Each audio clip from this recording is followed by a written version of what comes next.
There might be some ruckus with my earrings, so we'll see if I have to take my earrings out. Thank you, James, for that wonderful introduction, and thank you all for being here today. I have a long list of people that I want to thank, so I'm going to save that to the end of this presentation.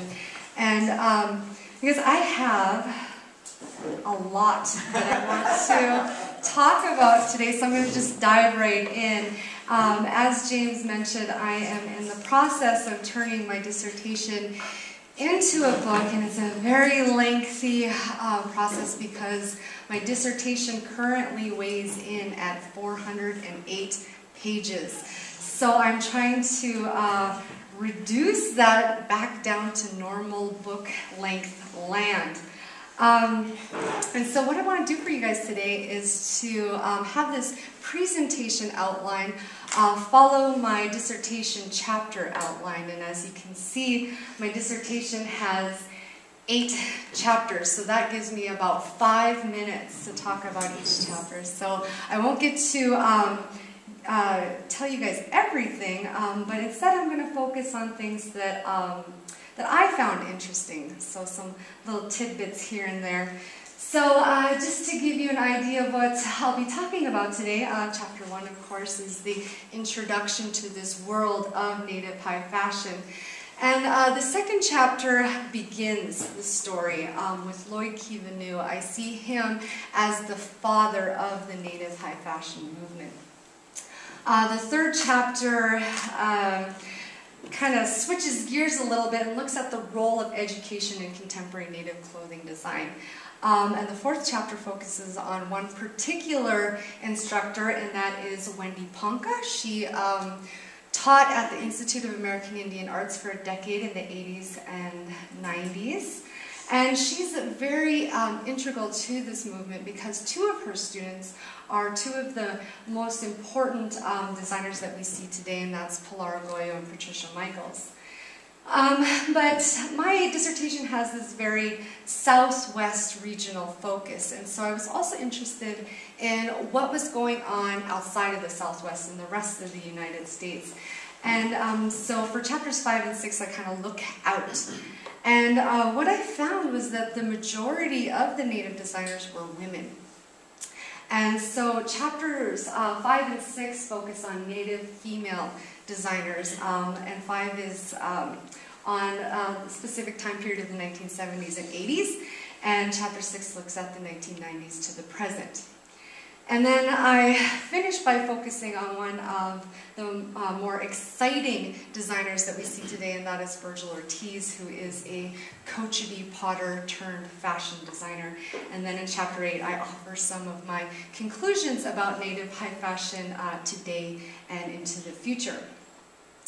So just to give you an idea of the people who I talk about, Native designers of high fashion are those individuals who first and foremost design clothing. So I'm not looking at t-shirt companies, though they do play a very important role in the Native streetwear movement that we're seeing going on right now. And so I'll talk a little bit about that at the end of this presentation.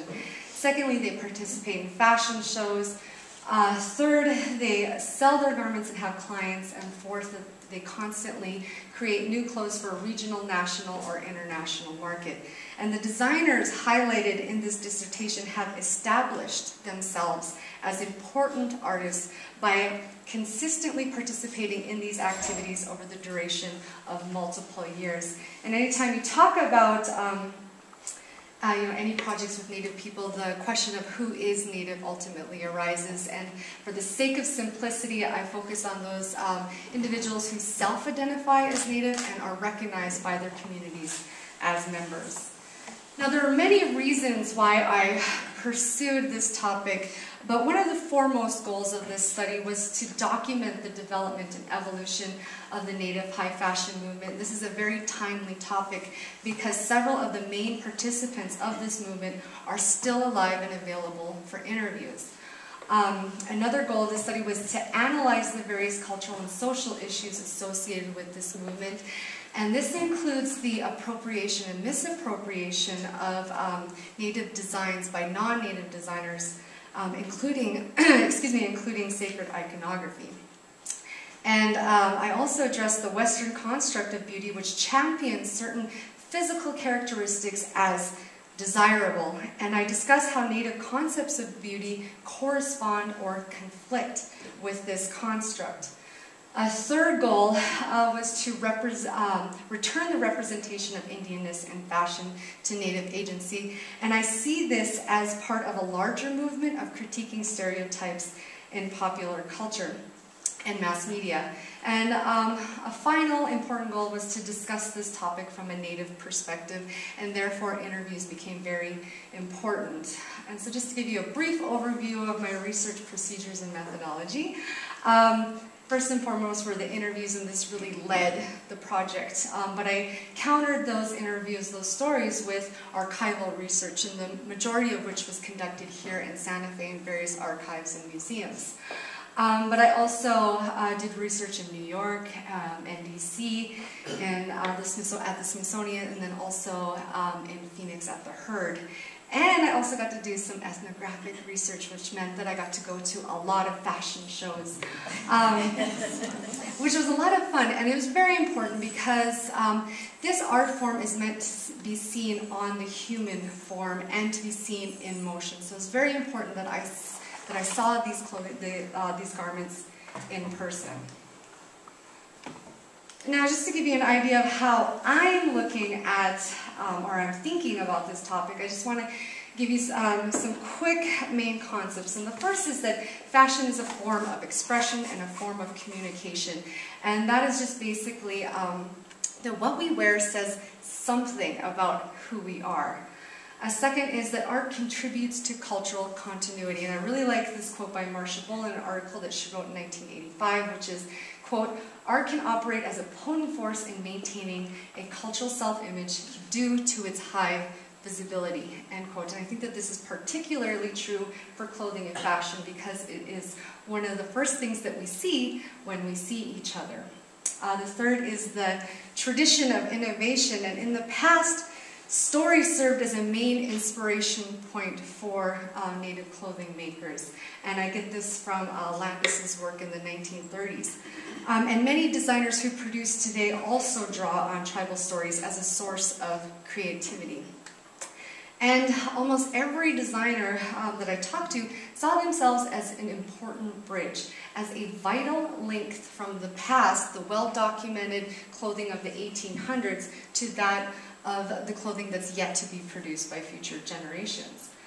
And the last is this idea of ingenuity as combining the local with the global, and that's just basically that Native people have always incorporated new things, new materials, new ideas into pre-existing cultural frameworks.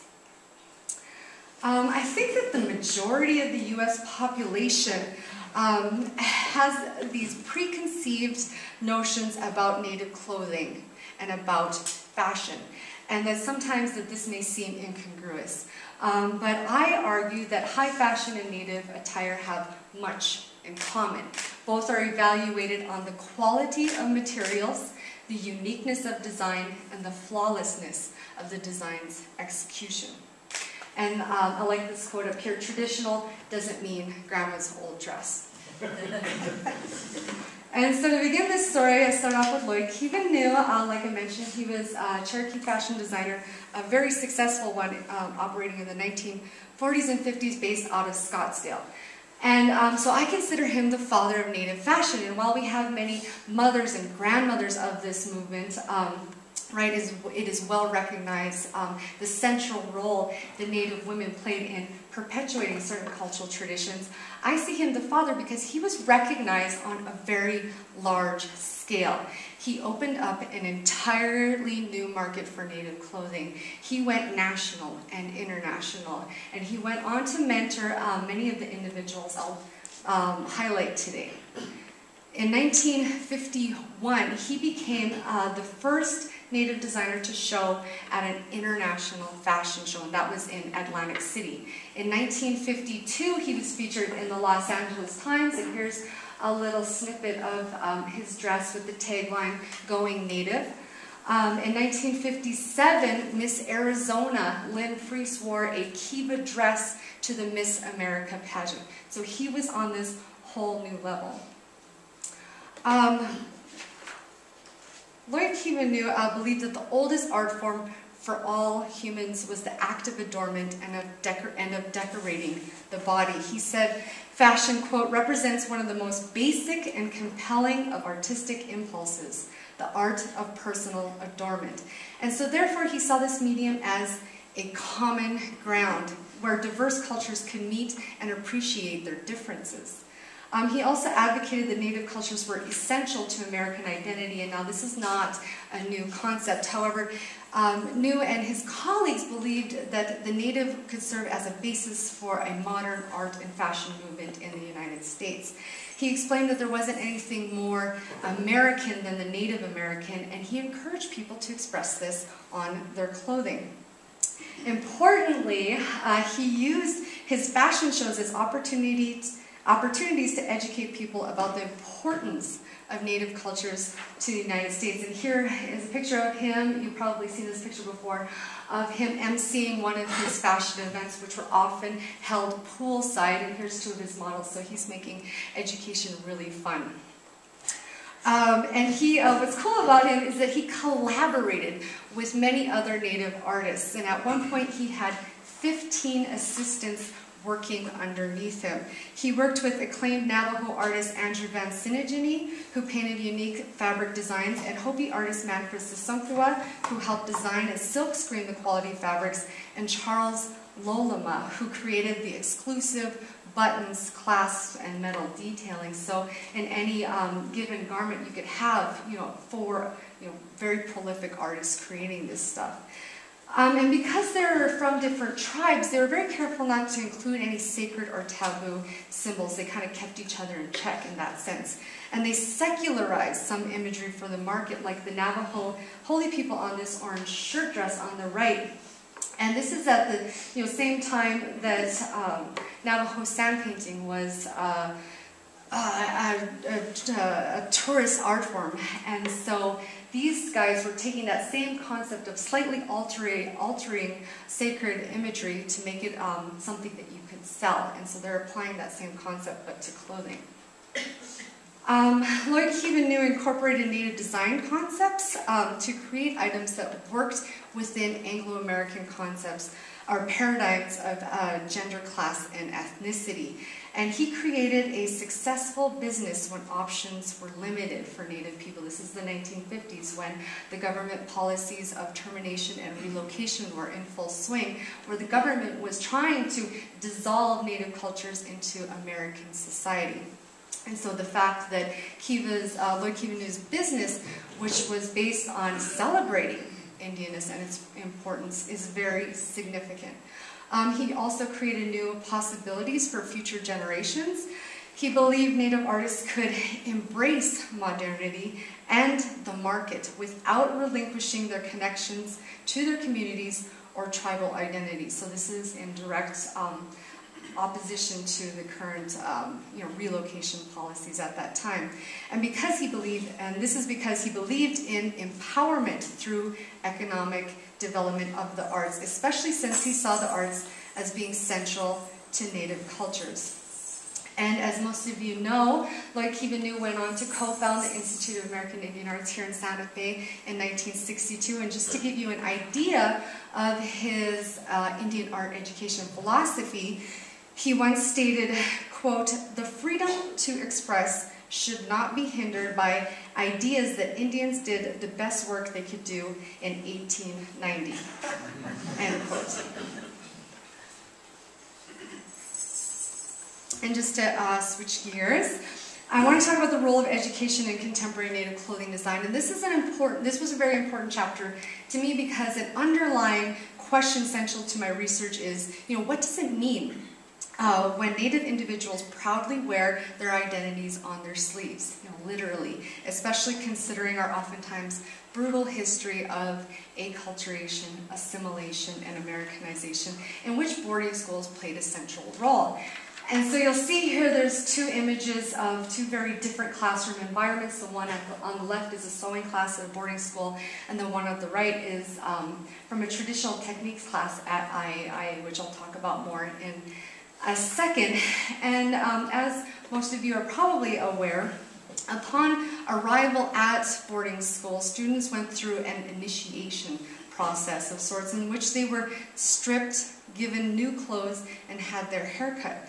Now, this was used to inflict a rapid symbolic change and to symbolize a controlled cultural transformation. Students were reclothed because of this perceived power of clothing to relay identity. Clothing was used by school officials as a visual tool of the assimilation process.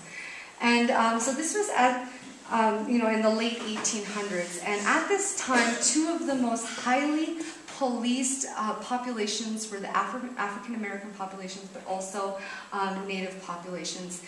These groups, their daily lives were surveillanced. And so I argue that clothing in these locations was seen as a site. And this was seen as a site where dangerous Indianness could be safely brought under control via a uniform. And we think about the first experimentation in the boarding schools was at Fort Marion, when the warriors were taken in, stripped, and given these uniforms, this controlled transformation. Later, much later, clothing was a site that was deemed safe, where culture could be acted out. And so this is where you have Native students dressing like and acting like Indians in Hiawatha plays, or you have Native females dressing like Indian princesses for pageants. And clothing was used by students as a form of survivance, of both survival and resistance, to most importantly mask their difference and to just blend in. Students also used clothing to code switch, or to switch back and forth between citizen American attire and traditional tribal attire to persuade others that they were simultaneously Native and civilized.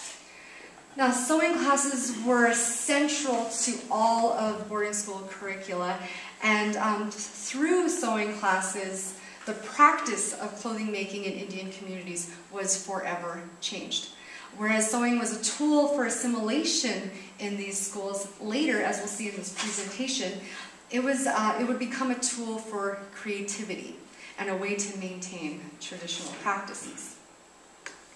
Now, in 1962, a new type of school opened to correct and atone for inequities in education and lack of opportunity. And the goals of this institution were really basic. They're, number one, to develop pride in Indian identity, and number two, to improve the economic status of Native people through the arts. Now, as mentioned before, Lloyd Kiva was one of the co-founders, and he ensured that textile arts were integrated to the curriculum from the beginning. Options included home economics, weaving, silk screening, and a series of courses called traditional techniques. Now, traditional techniques was first taught by Josephine Wap, who is a well-respected Comanche artist. And in these classes, she taught many varied techniques and skills, including Pueblo embroidery and crocheting, Navajo weaving and dyeing styles, Plains beadworking, woodlands finger weaving, and Native American church fan making. Now, after this first intro course, students were allowed to adapt these traditional techniques to modern fashions. And here is an example of a cape and dress created by Imogene Goodshot and Bonnie Osuna, who were both students of the traditional techniques class. And they submitted this outfit to a Phillips Fibers Corporation competition based out of New York, and they won. So this is in 1972, so within a decade of the school's opening, these traditional technique students were gaining a national reputation for being very creative in fashion design. And this is just a quick interjection, because a lot of my images are of females. The traditional techniques courses were some of the most popular, and male students were equally interested in these courses. Now, I read through many of the student newsletters, and at least one fashion club was started by a male student. And one instructor noted that at one point she had more male students than female students. So at I, fashion was a means to safely share your culture with local Santa Feans or nationally. The shows were seen as a form of community outreach and cross-cultural education. So the stuff that the students were learning in the classroom they could take to the runway and share with the Santa Fe community, or if they were asked to do a presentation, in Arizona or something like that, they could present it then to the communities there. These shows were a means to, number one, highlight the complexity and validity of Native fashion. Number two, to create an awareness and pride in this aspect of Native material culture. And number three, to celebrate diversity. And this continues to be seen today, where universities will host fashion shows during diversity weeks because they're seen as important ways to educate.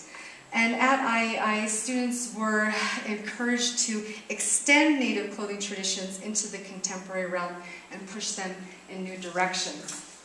I like this picture because, well, this is from a Traditional Techniques fashion show held in 1977. And the reason why I like it is because Wendy Ponca is in this picture, and she would later become one of the main individuals of this movement. Now, she was a student at the Institute from 1976 to 1978. Here's a picture of her as a student. She enrolled in the Traditional Techniques courses studying under Sandy Wilson, who came after Josephine Webb, and she participated in the fashion shows and the fashion clubs, taking on a leadership role, as you saw in the previous slide, being an MC or a narrator for these fashion events.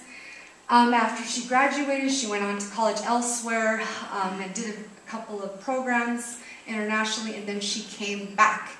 And she became the new Traditional Techniques instructor, where she revolutionized the curriculum and developed it into an important fiber arts and fashion design program.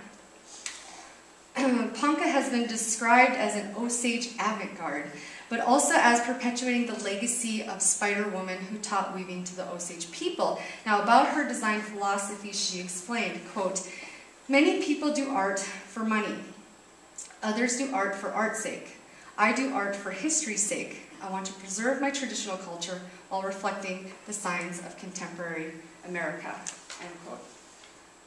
Now, like I said, she taught courses at the Institute for a decade, and about her teaching philosophy, she explained that her courses, quote, "transcend the normal art school curriculum in that, as Indians, we are furthering tradition. As we evolve culturally within a multicultural environment, we are doing and creating as we have for hundreds, even thousands of years, utilizing that which surrounds us symbolically, economically, and fashionably."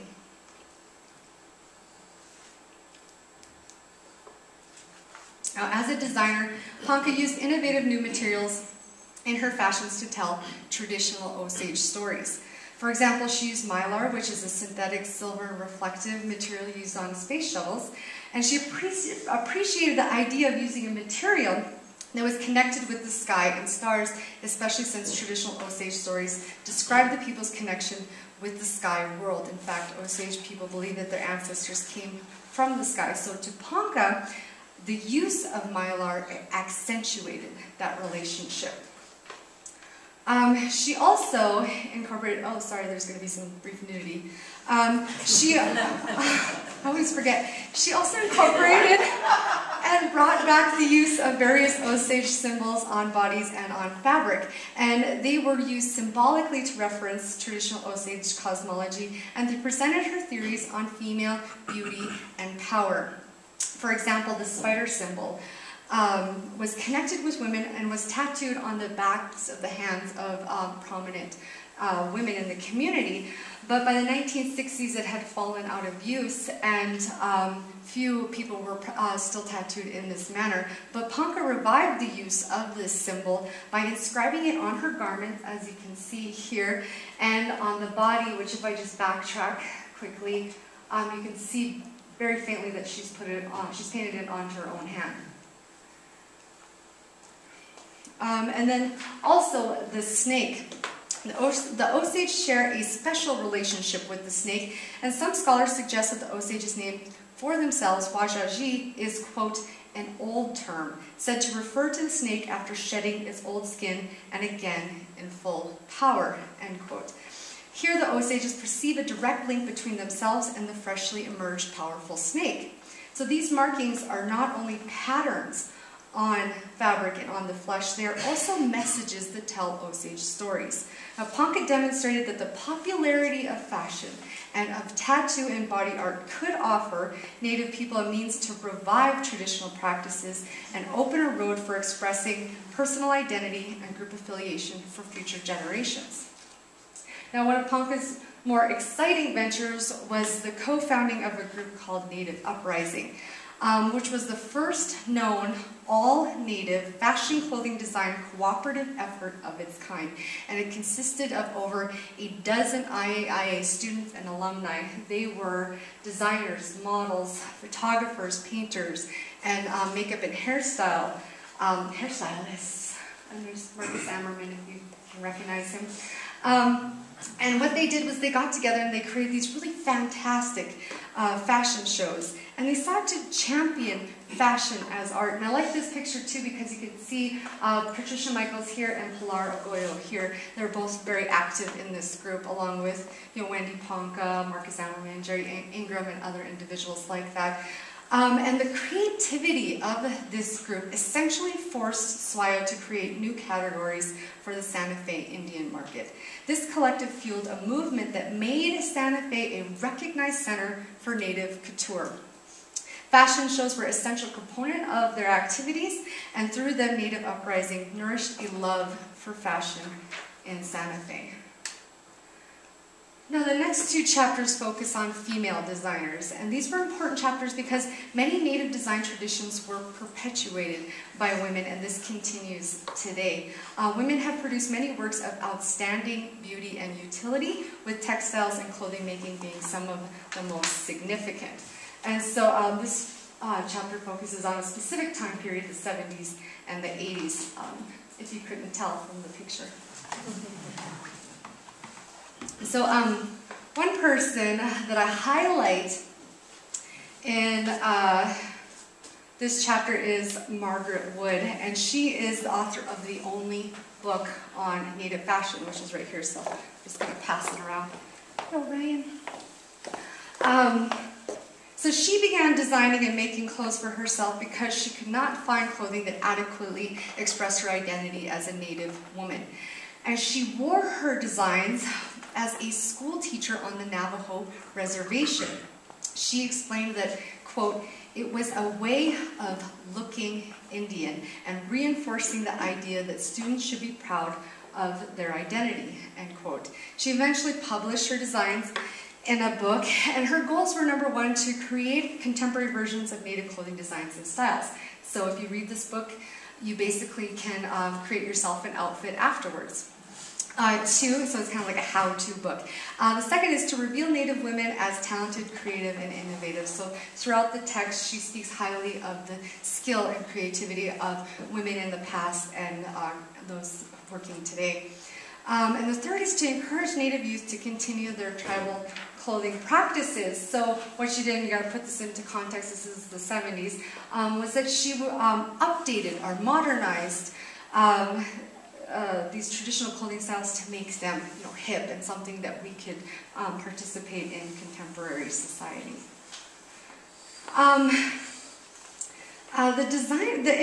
These individuals that I focus on in this chapter were designing deep in Indian country. Now this is important. They were based out of Montana, South Dakota, the Navajo Reservation, Oklahoma. I mean, far from any fashion mecca of New York or Los Angeles. Yet these women were producing chic designs from their very own homes.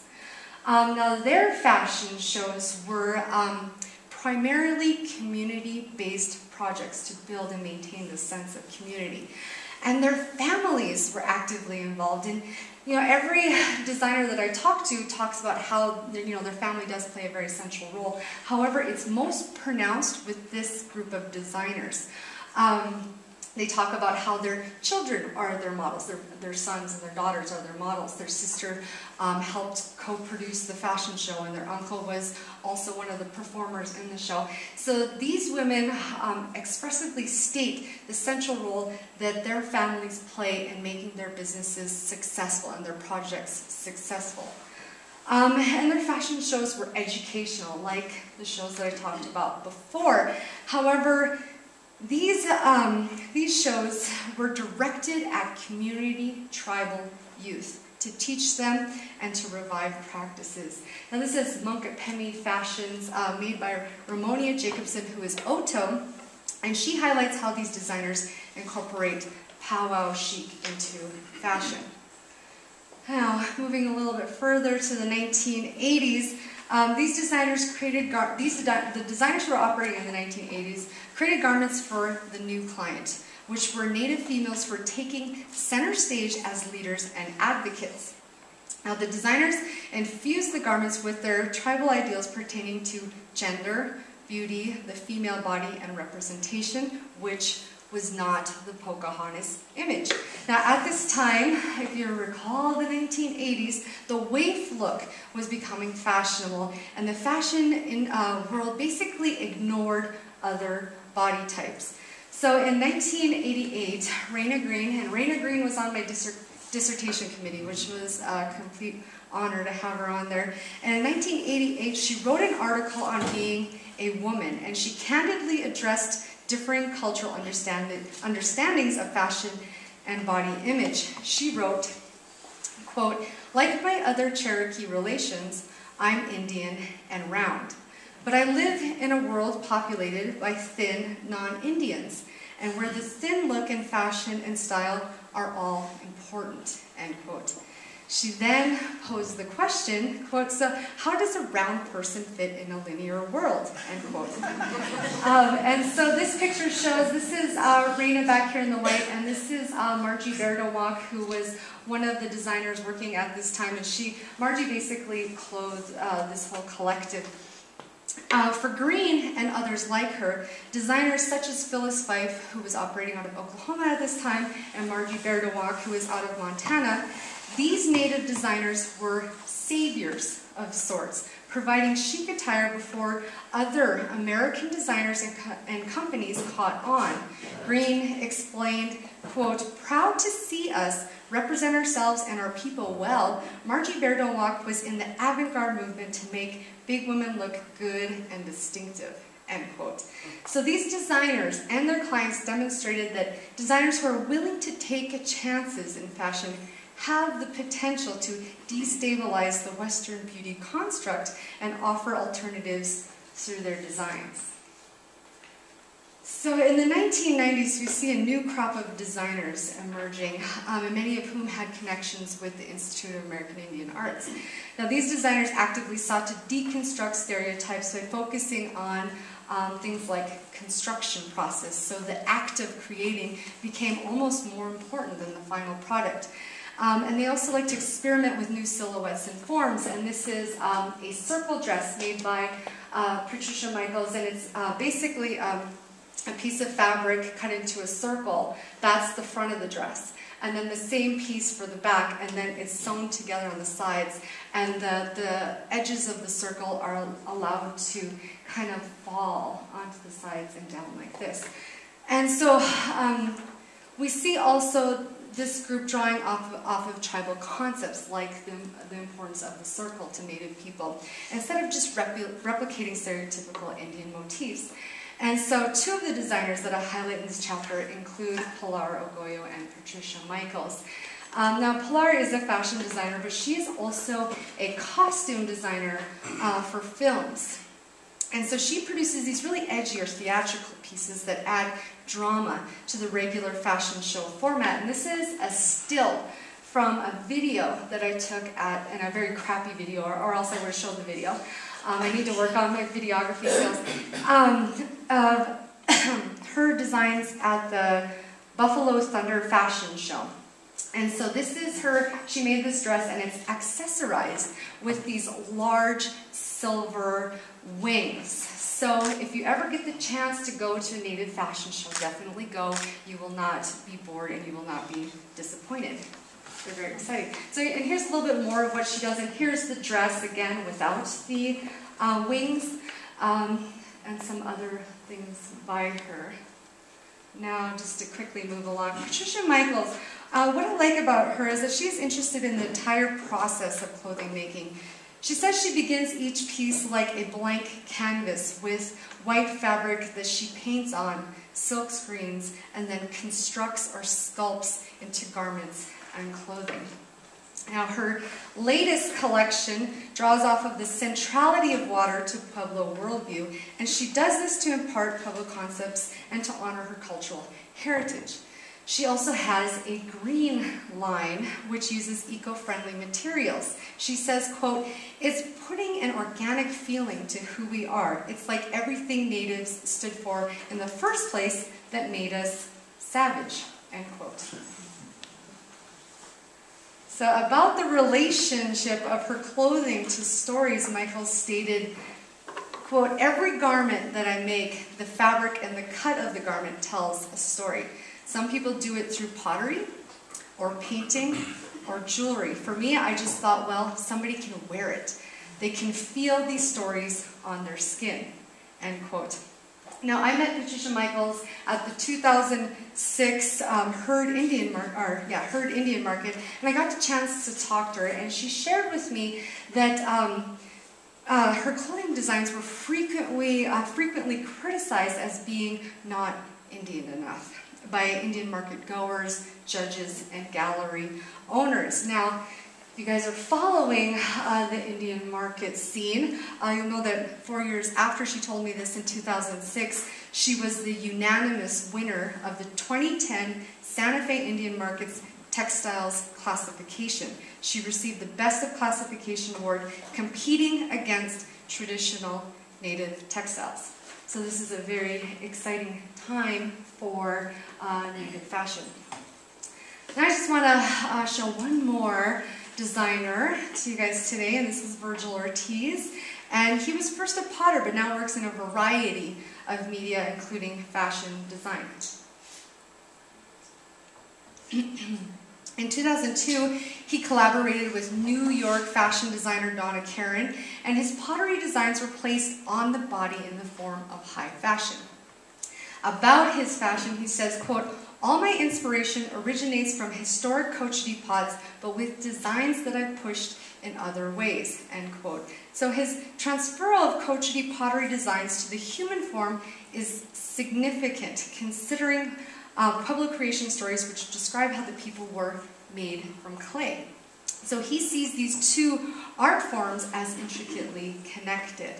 Ortiz extends Cochiti art concepts then to the world of fashion. He uses Cochiti composition and color theory, the Cochiti tradition of parody and social commentary through performance in his fashion shows, Pueblo storytelling and oral tradition themes through his use of certain symbols on his pots and clothing, and the idea of cultural continuity through subversive creativity.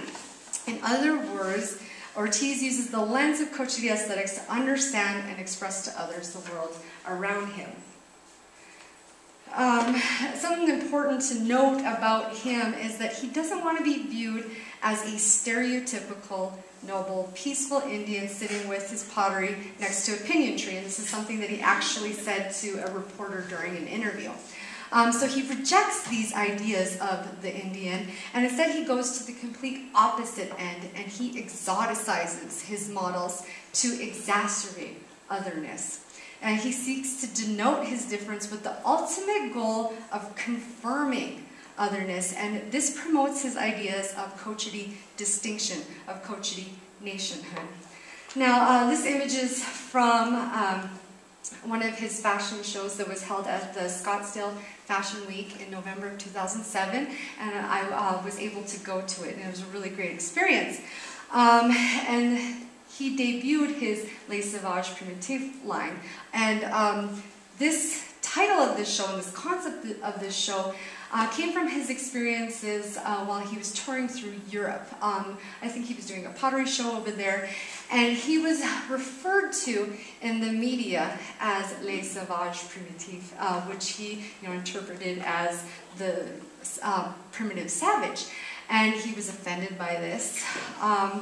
But then he decided that he was going to claim ownership of this label, and he decided to base an entire collection on these ideas of the primitive savage and of these stereotypes associated with it.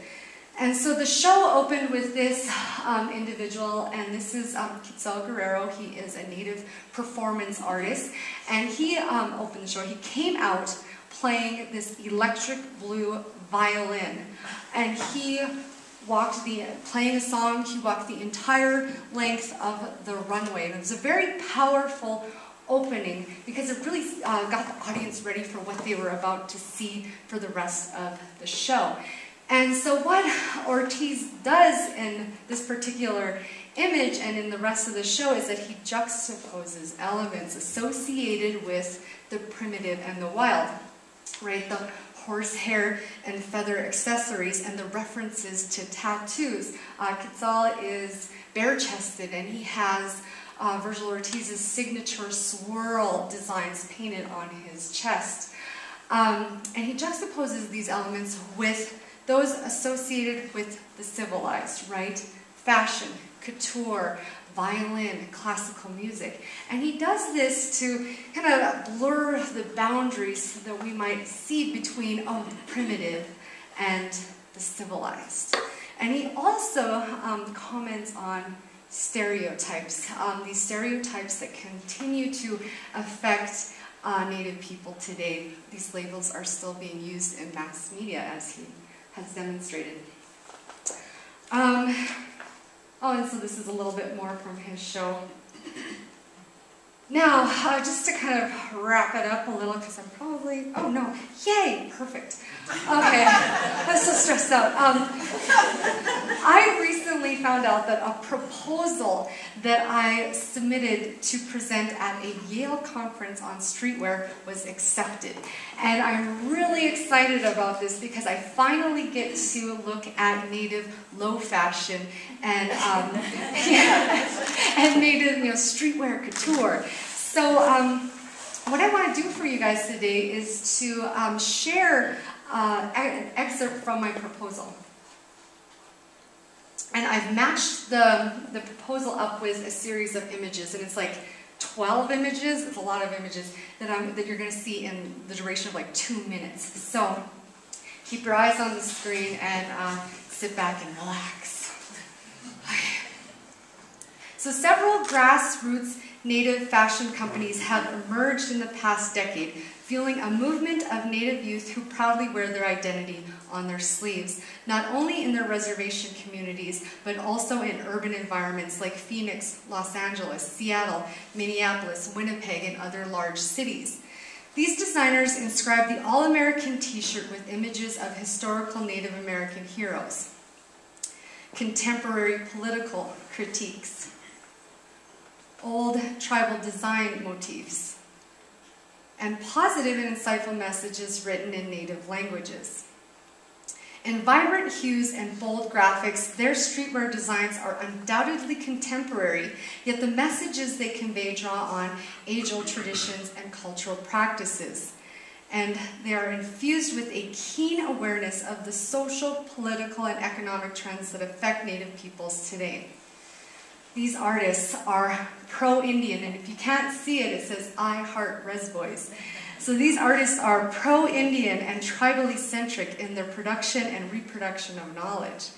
They share with us the vitality and diversity of Native cultures and ensure that tribal concepts of identity and attire persist, albeit in new forms.